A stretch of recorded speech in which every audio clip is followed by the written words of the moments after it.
It began with fire, not the kind that warms your bones in winter, but the kind that devours everything you ever loved in the span of a breath.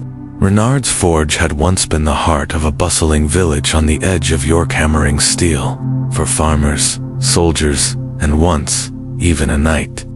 He had a wife with wild curls and laughter that clung to the walls. He had a son who traced sword hilts with chalk and called them dragons. He had dreams, and in a single dusk, all of it was taken. The flames weren't accidental. The accusation was fabricated, spoken with silk, and poisoned with politics. Lord Ashcombe, greedy, suspicious, and always searching for enemies, that Rennard had supplied weapons to rebels. There was no trial, only soldiers, only screams, only smoke. Rennard survived because the world is cruel enough to spare the ones it intends to torture. He ran until his legs bled, until the smoke faded into memory and hunger replaced grief. For days he didn't eat, for nights he didn't sleep, and just when he thought he'd be swallowed by the cold forever, he was found curled in a haystack near Rouen, a ghost of a man. The man who found him wasn't kind. His name was Thalin, and his face looked like it had lost more fights than it had won, but his voice held no judgment, only calculation. He tossed a crust of bread to Rennard and said, "If you want to live, you'll have to kill. That's the only currency left for men like us." That night, Rennard crossed the final threshold. He didn't become a killer, not yet, but he became invisible. There is a truth most will never face. No one grows up wanting to be a blade in the dark. No child says, "I want to kill strangers for silver." That path isn't chosen, it's forced. Rennard wasn't born an assassin. The world made him one, piece by piece, with every betrayal, every lie, every fire. He stopped using his name. Names were dangerous. Names made you real, made you traceable. In one village, he was Elias the Mute. In another, Luca the traveling peddler. Sometimes, he didn't bother pretending. He'd sleep in cellars or stables, not out of preference, but necessity. Assassins didn't rent rooms, they slipped through cracks. His first kill wasn't noble. There was no speech, no vengeance, no poetry. It was a scribe who stole money from the grieving, small sums, but enough to buy wine while children starved. Rennard entered through a window. The dagger trembled in his hand. He saw the man's face, peaceful in sleep, and still, he hesitated. That hesitation nearly killed him. The scribe stirred, eyes opened, a hand reached. Rennard acted. It was clumsy. It was messy. The blade hit the shoulder instead of the heart. Blood sprayed. The man gasped. Rennard struck. Again. This time, silence. He threw up in the alley. Thalin didn't comfort him. "You lived," he said. "Next time, you won't hesitate, or you'll die." That was the closest Rennard ever got to mentorship. The rest, he learned the hard way. He learned to count footsteps before opening a door. Learned to recognize the change in air when someone held their breath in fear. Learned to sleep with his back to a wall and one eye half open. He became a shadow, not the glamorous kind painted in tales, but the kind that lingers in corners and smells like sweat, metal, and regret. People like to imagine assassins as exotic, warriors trained by monks in mountain temples or recruited by ancient guilds. The truth is simpler, uglier. They were survivors, disgraced soldiers, thieves with nothing left. Broken men who learned how to make other men disappear. Rennard didn't seek justice. He didn't believe in justice anymore. He believed in survival, in coin, in silence. His reputation grew, not because he was the best bet, because he never talked. No witnesses, no stories. Just a name that whispered through tavern smoke. If you need it done quiet, find the Hollow Man. He hated that nickname, but it wasn't wrong. And yet, behind every kill, behind every mask, there was still the flicker of the man he used to be. He kept a ribbon once, from his son's toy sword. Carried it in the lining of his cloak. Never looked at it, but never let it go. There were nights he sat in trees, waiting for a target to pass, and found himself mouthing lullabies he no longer remembered the tune to. Because the assassin didn't kill the father, the world did. By now, you might wonder why anyone would listen to a story like this before bed. But maybe it's because, in the quiet before sleep, we confront the things we avoid during the day. Maybe we're drawn to tales of shadows not because we glorify them, but because we fear we're not so different. You may never hold a blade in the dark, but perhaps you've known what it means to lose everything, to feel invisible, to choose silence over truth just to survive. This is not a story of glory, it's a story of endurance, and it's only just beginning. If you've made it this far, and you're as drawn to these forgotten histories as I am, please consider subscribing to the channel. It helps me keep digging up stories like Rennard's, the ones history tried to erase. Now, let's make things a little more fun. Quiz time. What was the first thing Rennard lost in his transformation into an assassin? A. His family. B. His name drop. Your answer in the comments. Or B. And let's see who's been paying attention. The truth.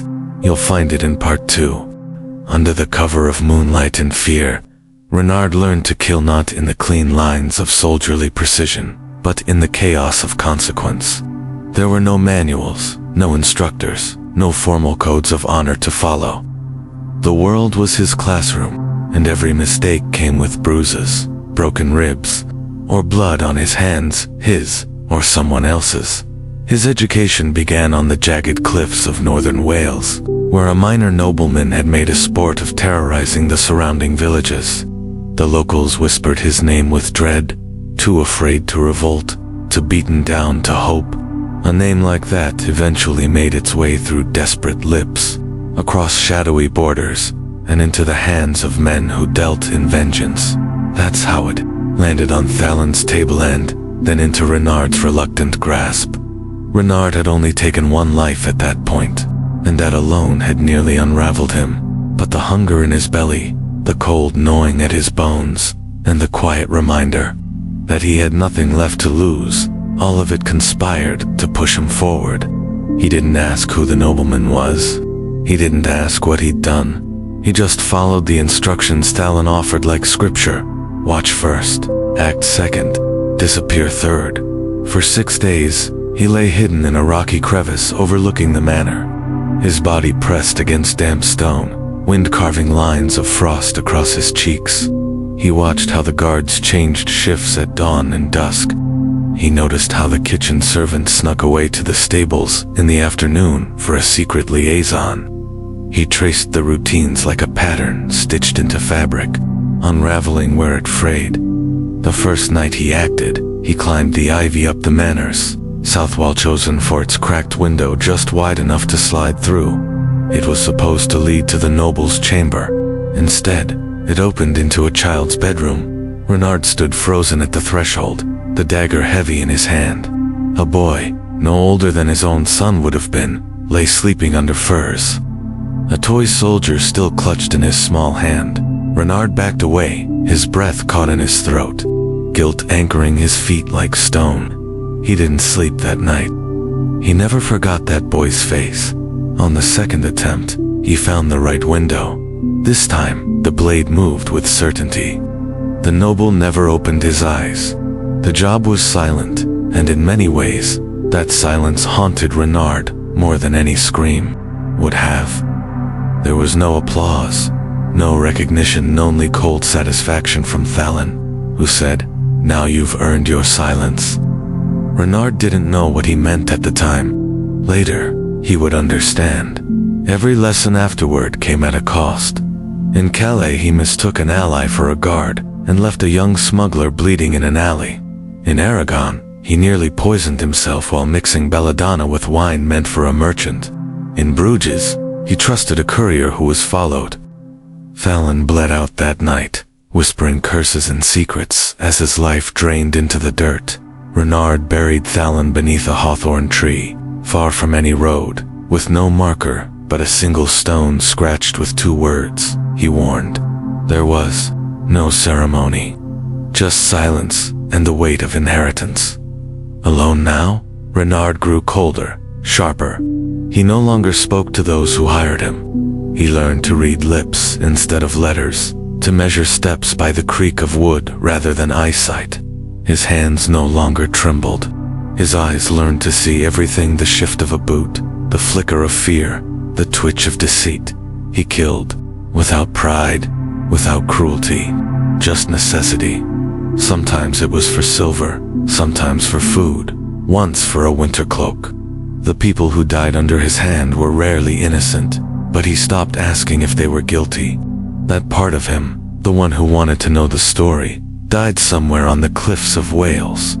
He found no comfort in the quiet after a kill, no rest, just the familiar ache of something once human, now bent and hollow. At night, he didn't dream of the faces of those he had ended. He dreamed of a forge, a firelight on steel, of laughter that once filled a house, now reduced to ash. But he never stopped, because there was no road back.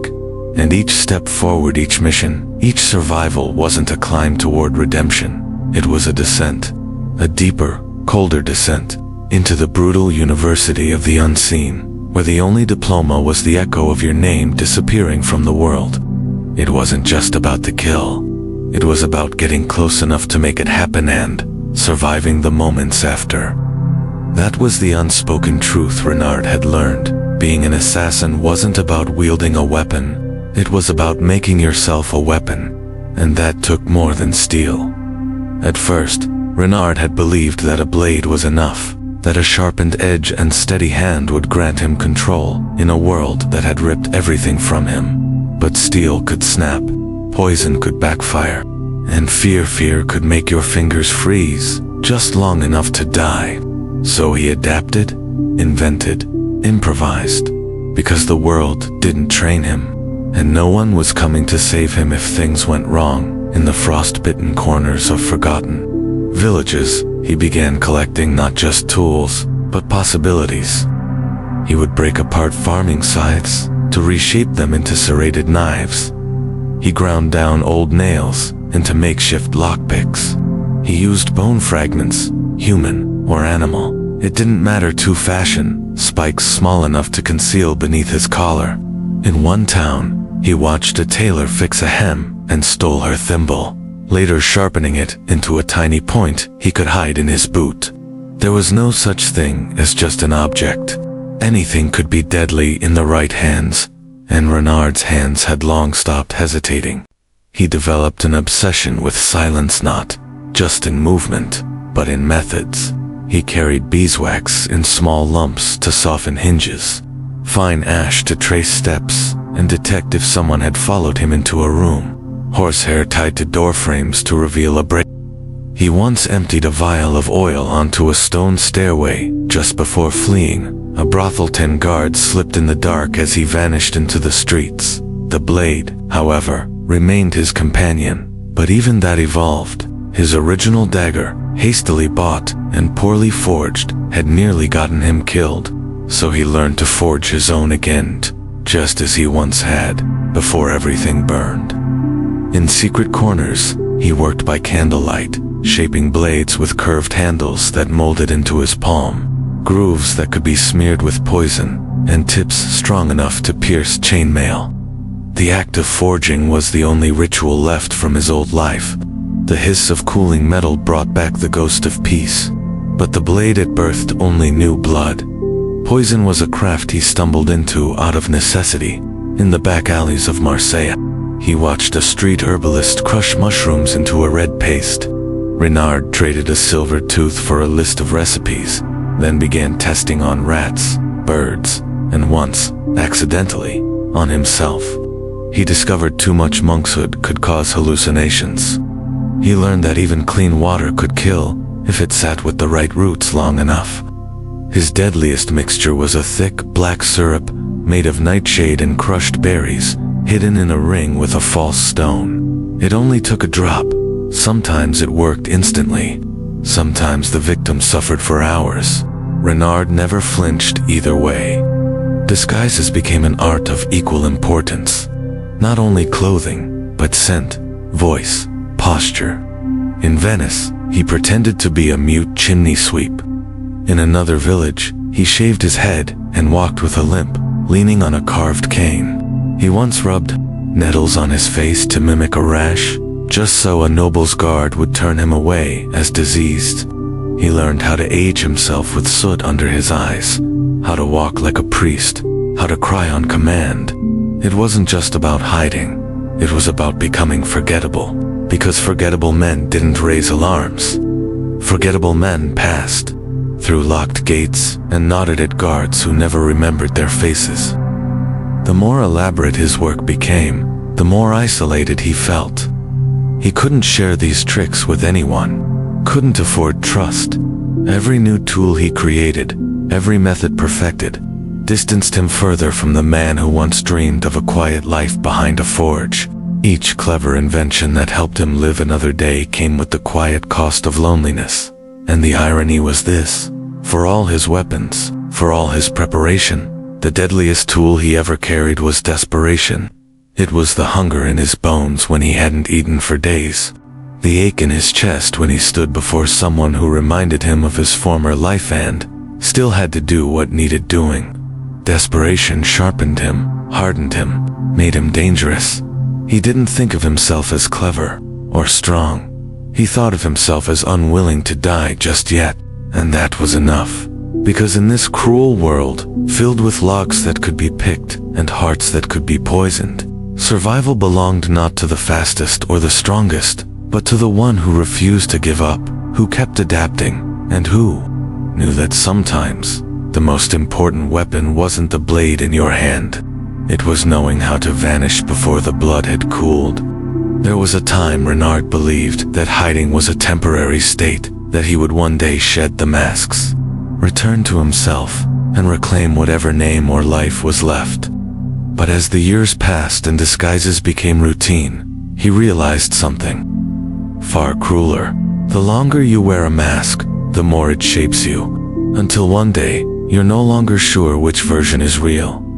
Disguise, for him, began as a method of escape, a tool, a way to slip through a city unnoticed, to infiltrate estates and taverns without raising a single eyebrow. But it evolved into something far more consuming. It was no longer about merely looking like someone else. It was about becoming someone else down to the last breath, the smallest tremor in the voice, the lightest twitch in the eye. He once spent a full month as a mute cloth merchant in Ravenna. No one questioned his silence. His hands told his story. His wares spoke louder than any voice. He learned to nod a certain way, to fake fatigue in his knees after a long day of walking. He would even wear the same pair of shoes until they molded to his gait. The role consumed him so deeply that when it ended after a successful job that involved slipping poison into a duke's ceremonial robe, he caught himself still miming his speech days later. Another time, in the gardens of a monastery outside Florence, he became Brother Adalric, a mild, soft-spoken monk who tended herbs and offered prayers in a voice so gentle even dying men trusted him. It was there he discovered something he hadn't felt in years: peace. The scent of lavender, the quiet murmur of prayer, the rhythm of a life unburdened by fear. Rennard nearly stayed, but his past caught up, as it always did. A pilgrim recognized his eyes, and that night, he shed the robe, buried it under rosemary bushes, and vanished into the woods once more. The art of disguise was more than costume. It required surrender.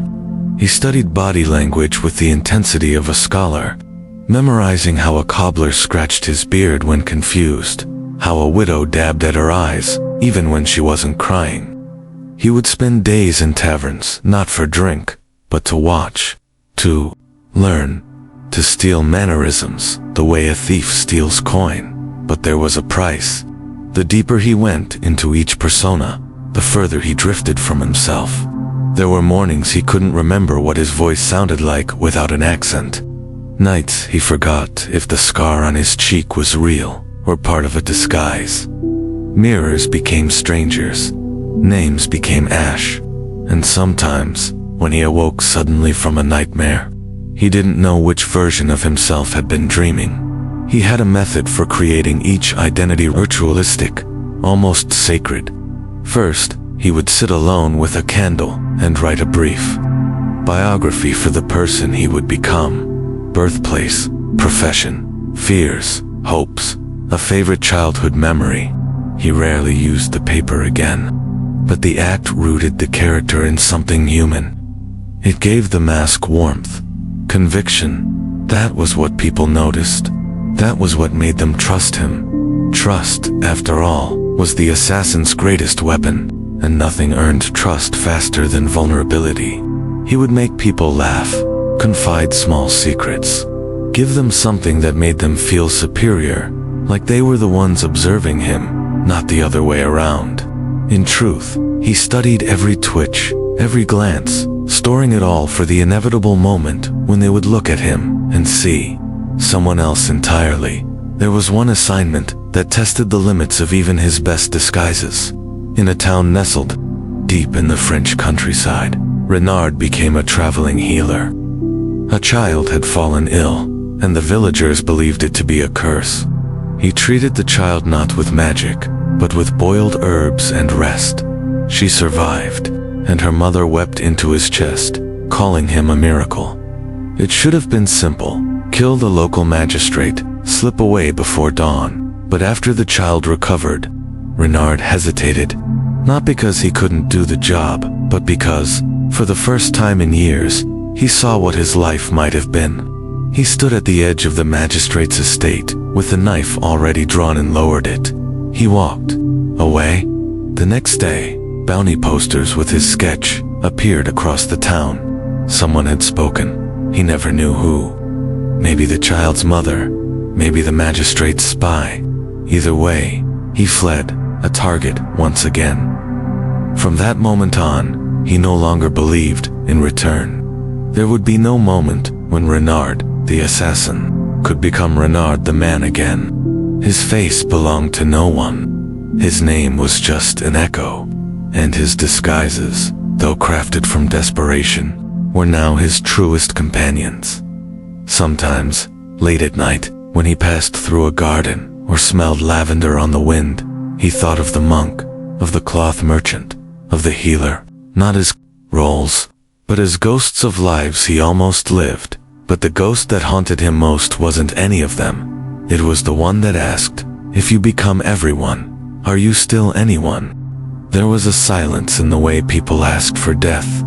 It wasn't the kind of silence born from reverence or guilt. It was the careful quiet of people who knew they were breaking something sacred and had long since stopped caring. Rennard had come to understand that silence well. It lingered in every whispered offer, every glance passed across a tavern table, every bag of coins slid across wood with just enough weight to say, "This is worth more than a life." He never signed his name. No one did. The contracts came as gestures, rumors, or pieces of parchment left under a plate or tucked inside a hollowed-out book. The fewer words spoken, the safer it was for everyone. There were no oaths, no brotherhoods, no rules, just names and coin, and the understanding that once a deal was made, it couldn't be undone. Rennard didn't choose which lives ended. He didn't ask why. That was the condition he had made with himself long ago. If he started wondering about justice, about innocence or guilt, the line between himself and a murderer would blur too fast to recover from. But, even with that boundary drawn, the work still left stains that no amount of washing could cleanse. The contract with Lady Aretha was one he still remembered, not because it was the worst, but because it revealed how brittle trust was in the world he walked. She was regal, composed, with eyes that didn't flinch when she spoke of death. Her husband, she claimed, was cruel. That was all she said, and it was all Rennard needed. He studied the Duke's routines, mapped his chambers, timed the patrols. It was clean, a single stroke in the dark. The Duke never woke. When Rennard returned for the second half of the payment, he found Aretha's new lover waiting with a blade. He killed the man, quick and without ceremony. When he turned to her, She looked more bored than surprised. "You're too valuable," she said. "I couldn't risk you being hired against me." He left her alive, not out of mercy, but as a lesson. Fear, he had learned, lingered longer than death. After that, Rennard changed how he worked. He never met clients directly unless absolutely necessary. He required the full payment up front. He began leaving his calling card, nothing more than a thin piece of wood, etched with a line through the middle, a reminder that the deal had been fulfilled, and the price paid in full. Some contracts were personal revenge disguised as righteousness. A father whose son was stolen by slavers, a woman whose sister vanished after marrying a baron.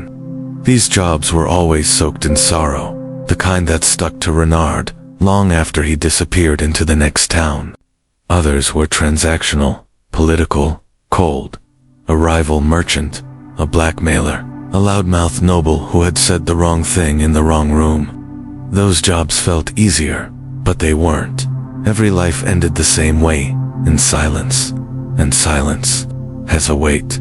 There were moments he walked through cities where his targets once lived, and he'd see their absence like a shadow burned into the walls. He passed children who would grow up fatherless because of him. He passed homes where laughter no longer lived. He never lingered.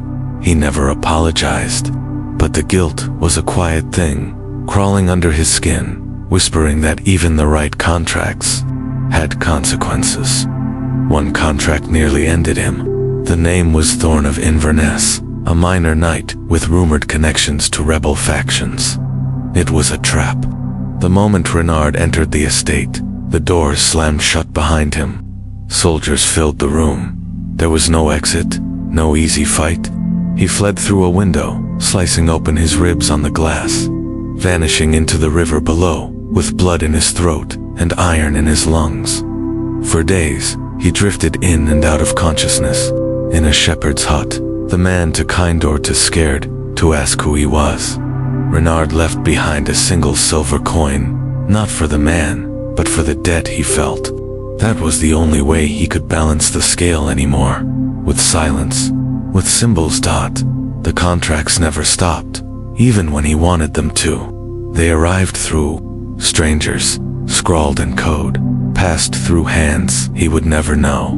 The world always had someone to kill, and Rennard, whether he wanted to be or not, was always someone willing to do it. But each one chipped at what was left of him. Not just morally, but physically. He could feel it in his spine when he bent, in the way his hands trembled before. Steadying. He bled more than he used to. He healed slower. And sometimes, he caught himself wondering how many more contracts he could survive, not just in body, but in soul. There was no glory in this work. No fame. No songs sung by fireside bards. The world didn't thank him for removing tyrants. It didn't mourn those he killed unjustly. He was a ghost hired to make other ghosts. And in the ledger of history, there was never a line written in his name. But he kept going, because the world demanded it. Because he had nothing else.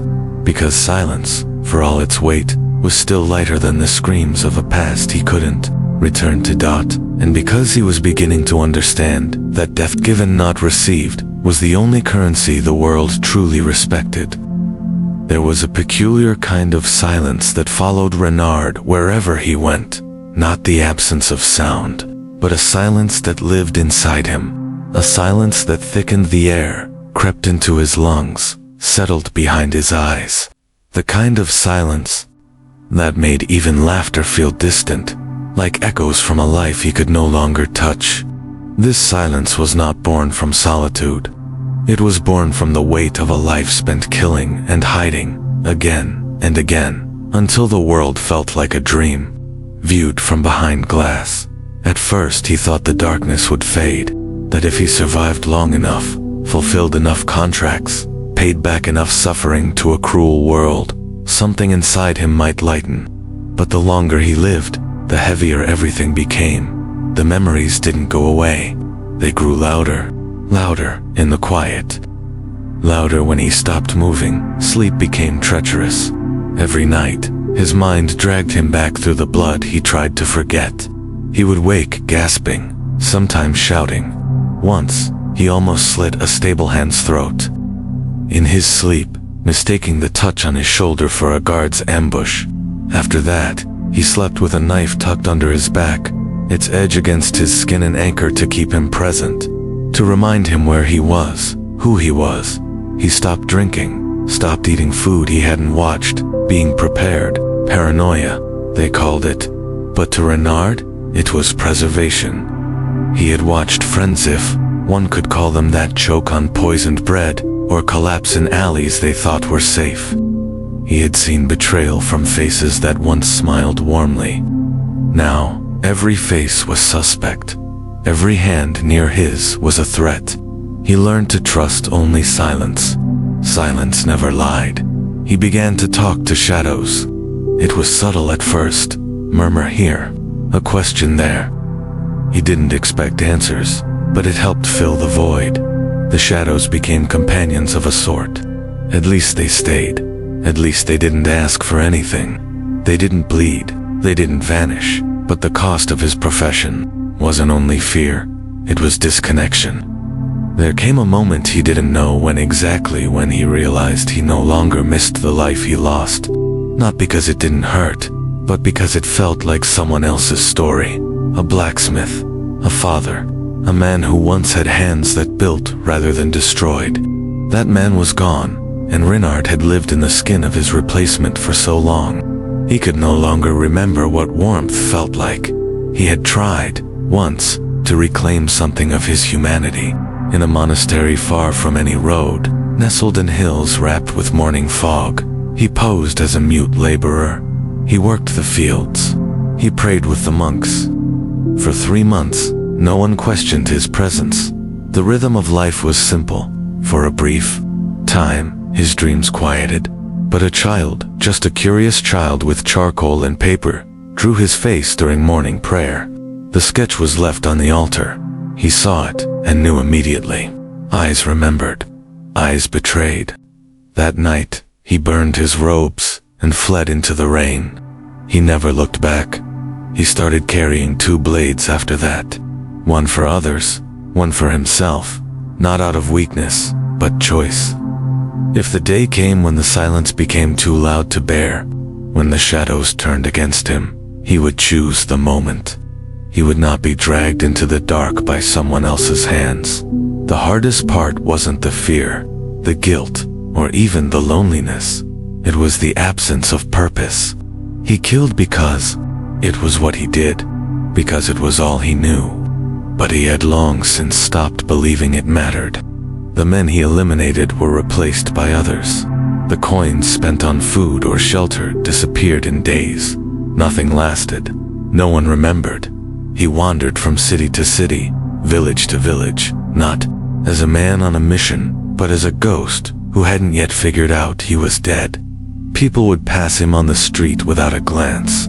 He would hear stories of the Hollow Man, the faceless killer, and, sometimes, in rare moments of clarity, he wondered if they were talking about him or someone else entirely. But he never corrected them. He didn't want to be known, and yet, despite it, all despite the pain, the spiraling sense of detachment, he kept moving. Not because he believed in redemption, not because he hoped for peace, but because stopping felt like giving up. And even if he no longer knew who he was, even if the world had carved out every soft part of him, something stubborn still refused to be erased completely. In the end, the cost of the blade wasn't just blood, it was the pieces of himself that Rennard gave up with each kill, each disguise, each silent departure. And shadows, as he learned, never truly rest. They just wait for the moment you stop watching. It was supposed to be the final job, a clean cut, a statement.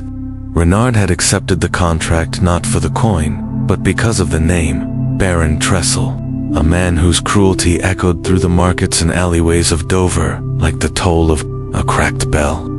He levied taxes on funerals, imprisoned merchants for missing curfews, and once hanged a boy for stealing an apple. No one mourned him. Many prayed for his death. Rennard didn't believe in justice, but even he felt a kind of grim symmetry in this one. He spent 3 weeks preparing. He mapped out the estate by pretending to be a stonemason working on a cracked fountain in the outer courtyard. He studied the schedules of the guards, the cooks, the stable hands. He learned which door creaked at night, which dog barked without, which window in the east wing never latched fully. And then, one moonless night, he slipped through that window and did what he was paid to do. A single stroke behind the ear. No struggle, no scream. The Baron died still clutching a goblet of wine, eyes wide as if even in death he couldn't believe it was finally his turn. Rennard didn't wait to be discovered. He left the same way he came, boots silent on the floorboards, breath steady, heartbeat even. But the moment he reached the courtyard, a sound stopped him, cold a gasp, small and sharp, like a bird startled from its perch. He turned. A kitchen girl stood by the well, eyes wide in terror. She didn't run, she screamed. And just like that, the escape became a race. Rennard leaped over the garden wall, his cloak tearing on a thorn bush. He sprinted across the frozen fields, heart pounding, the taste of iron in his mouth. Behind him, bells rang out. Torches flared. The hunt had begun. He made it to the edge of the woods before a crossbow bolt nicked his arm, burning fire through his muscles. He kept running. He didn't stop until dawn. By then, he had bled through his shirt, collapsed twice, and crossed a frozen creek that nearly swallowed him whole. He found shelter in a shepherd's hut, where the owner rolled silent, and perhaps once a fugitive himself said nothing. Rennard slept for 1 hour, then vanished before the man could change his mind. For days, he stayed ahead of the men sent after him, slept in tree hollows, ate roots and snow. Once, while hiding in a pigsty, he met a stray dog, skinny, skittish eyes, as haunted as his own. He threw the dog a bone. It didn't run. The next day, it followed him. He named it Marn. At first, he resented the dog's presence. It barked at shadows, dug up hiding spots, refused to leave when ordered. But then, one night, Marn growled, just as a soldier's boot creaked near Rennard's hiding place. That growl gave him enough warning to kill the man before he could shout. After that, Marn was no longer a burden. He was a companion, the only one Rennard had allowed himself in years. Together, they fled across the countryside. When Marn grew sick, Rennard stole herbs from a healer's cart. When the snow fell too hard, he wrapped the dog in his own cloak. He didn't know why, he just did. Perhaps because part of him needed to protect something, anything, to remind himself he was still human. But the chase never ended. Weeks after the kill, bounty posters still littered taverns and church doors. Some bore his likeness, others bore only a name, the Hollow Man. Whispers followed him like a curse. The end came quietly, outside a ruined mill, just beyond the reach of a patrol. They were caught again. Marn barked and lunged at the guards, giving Rennard the seconds he needed to slip away into the woods. He never saw the dog again. He waited for hours, calling softly, whispering promises he never kept. Marn didn't return. He buried a piece of torn fur beneath an old yew tree, marked it with a stone, and left without a word. After that, he no longer believed in clean escapes. Every job, every kill, no matter how perfectly planned, was followed by running. It was his curse, his rhythm. He had become a man whose life only moved when being pursued. The Great Escape wasn't one event, it was his entire life. He never arrived, he only left. Left towns, faces, names, memories. Left every place just before he could make it his own. Rennard wasn't free, he was simply good at evading cages. But every mile added another layer of exhaustion, another crack in the armor. He grew slower, his wounds healed with more difficulty, and the question began to gnaw at him, not when he would be caught, but whether, deep down, he wanted to be. because even the strongest wolves eventually stop running, and when they do, they don't howl, they wait, silent, ready for the end that finally catches up. By the time Rennard reached his final years, there were no songs left to be sung. The world had moved on, as it always did, and left no room for ghosts who once shaped it from the shadows. His name was never carved into stone, no stories recited in halls or carried by bards. But that was the nature of men like him. They weren't meant to be remembered, only feared, forgotten, or misunderstood. He had become a myth long before he grew old. Children whispered tales of the Hollow Man in the streets of distant towns. Some said he could turn invisible, others that he rode with demons at his side. The truth, of course, was far less romantic. Rennard had no magic, just patience, just silence, and a talent for disappearing when it mattered most. But legends are born not from the truth, but from the space where truth is buried. There was one name he never forgot, Emmerich, the boy with fire in his voice and fear in his eyes. Rennard had been hired to kill him, a teenage heir to a cruel duke. The contract had been simple, well paid, clean. But when he climbed through the window of that manor and saw the boy kneeling in prayer, something in him cracked. Not from pity, not from weakness, from memory. Emmerich reminded him of a son he once held and lost to flames and screams. That night, Rennard made a choice he hadn't made in years. He let the boy live, and years later, far removed from the blood and the blade, Rennard heard whispers that Emmerich had become a ruler, unlike his father, merciful, just, kind. No one knew why the air had changed. No one knew about the man in the window, the dagger that didn't fall. But Rennard knew, and that quiet truth, buried beneath 100 other deaths, was the only redemption he ever allowed himself to carry. He would sometimes pass through towns and hear his story twisted in the mouths of strangers. He heard a bard speak of a faceless killer who struck down tyrants in the name of justice. The crowd cheered, never realizing the man they imagined was sitting among them, nursing a broken ankle and a half-spilled cup of wine. He never corrected them. That version of him, noble assassin, the blade of the oppressed, wasn't real, but it was better than the truth. Once, he returned to the village where he had been born. The forge was gone, long turned to rubble. The apple tree in the courtyard remained, now heavy with age and memory. He touched the bark as if it might recognize him. He didn't cry.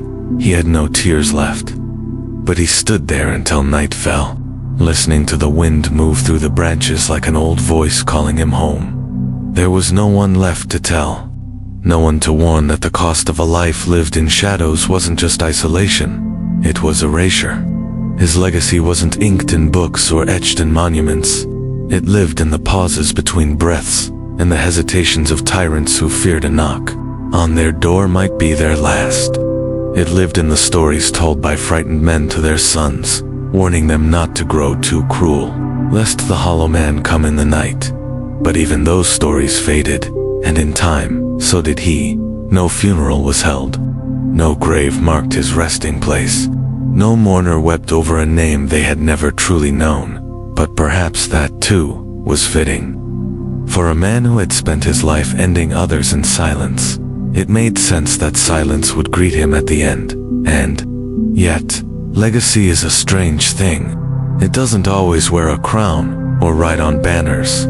Sometimes it lives in the choices not made, the lives spared, the children who grow up in peace because someone, somewhere, ended the monsters who stood in there. Rennard's story wasn't one of glory, but it mattered, and in a world that forgets too easily, that alone was enough. In the end, Rennard simply walked away. There was no final battle, no duel beneath stormy skies, no whispered confessions under moonlight. He had lived too long to believe in grand endings. Death, when it came for men like him, didn't ask permission. It just waited, quietly, until the footsteps slowed and the shadows no longer moved to his will. He had spent the last few years of his life in a village so small it didn't appear on most maps.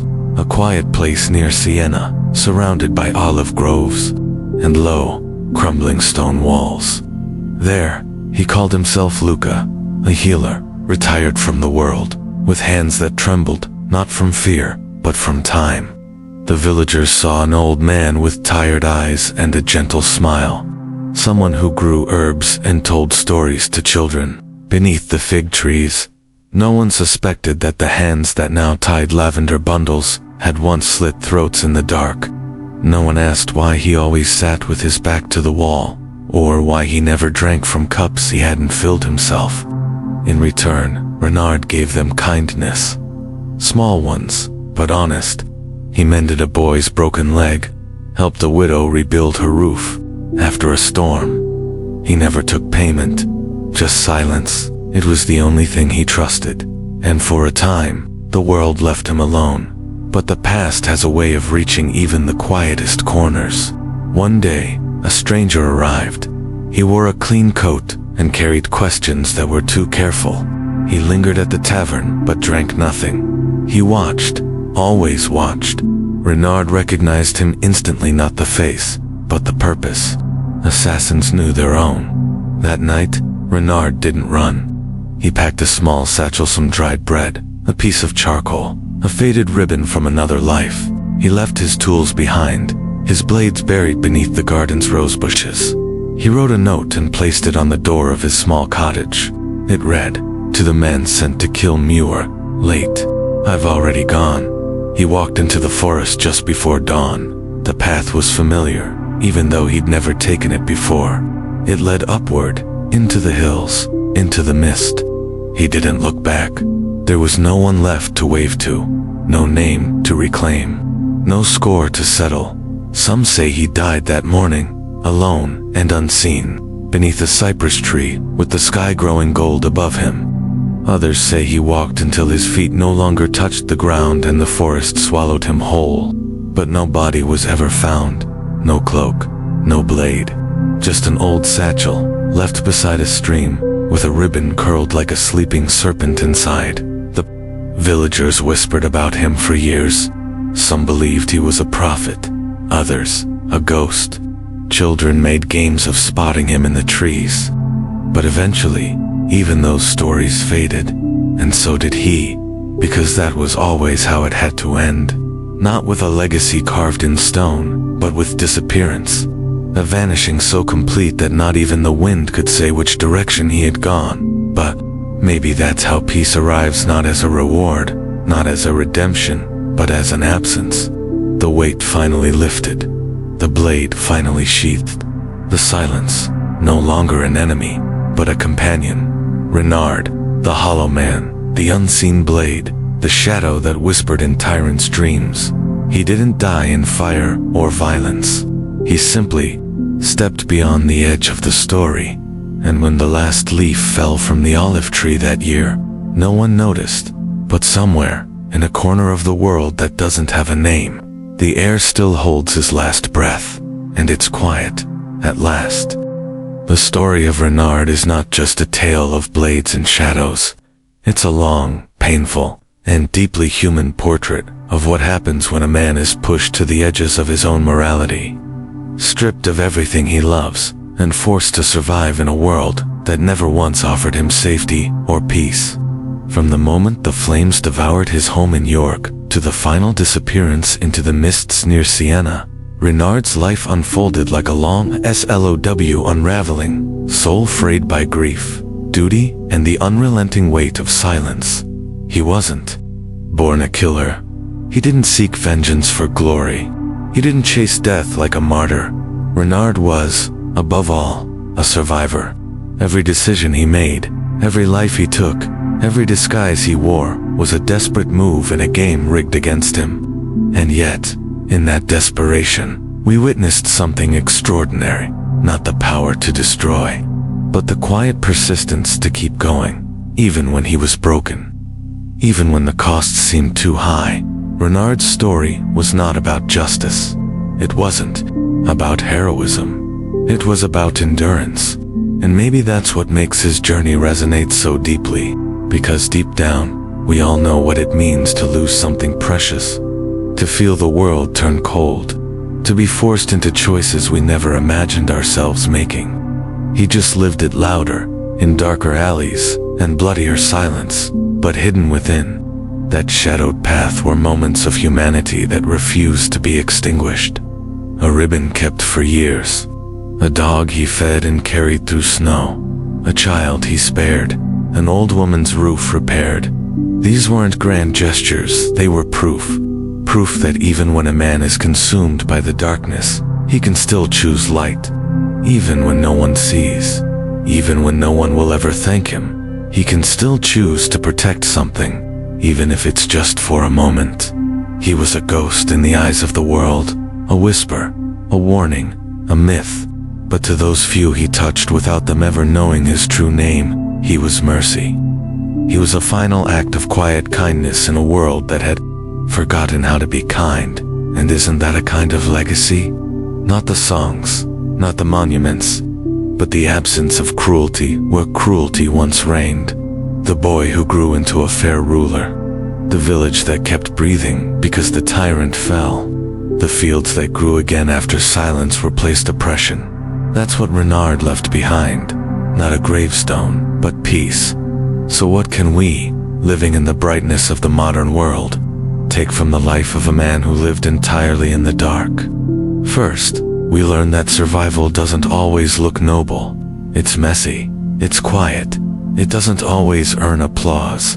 Sometimes it just means waking up and facing the next day, even when everything inside you begs to quit. Rennard did that again and again. Not because he had hope, but because he refused to disappear, until he chose when and how. Second, we see the cost of silence. The weight of never being seen, never being known. In our world today, where we're constantly connected and still often feel invisible, there's something painfully relatable about a man who became everyone but forgot who he was. His disguises remind us that while it's tempting to wear masks to survive, to fit in, to avoid pain, it comes at a price. And the longer we hide, the harder it is to come back. Third, Rennard teaches us that kindness matters even if no one notices. The life he spared, the roof he mended, the dog he sheltered. Those weren't acts of redemption. They were small rebellions against the darkness. A reminder that no matter how far gone we feel, we can always choose to protect, to help, to soften the world in some tiny way. Finally, we take from him the truth that legacy isn't about being remembered. It's about the world being better because you were in it. Even if no one knows your name, so what about you? After hearing this story, what do you think defines a life well lived? Is it honor, peace, kindness? Or is it simply the ability to keep going when the world tells you to stop? I'd love to hear your thoughts. Let's make this conversation bigger than just a bedtime story. Leave a comment below. What part of Rennard's journey hit you the hardest? What lesson do you think matters most? And how would you apply that to your life today? And if this story moved you even a little, if Rennard's path made you feel seen or reminded you of your own resilience, please consider subscribing to the channel. Your support is what allows me to keep finding and sharing these forgotten tales, these quiet voices from history who still have so much to teach us. Together, let's make sure that even when the shadows fade, the story remains. Until next time, stay curious, stay kind, and keep listening.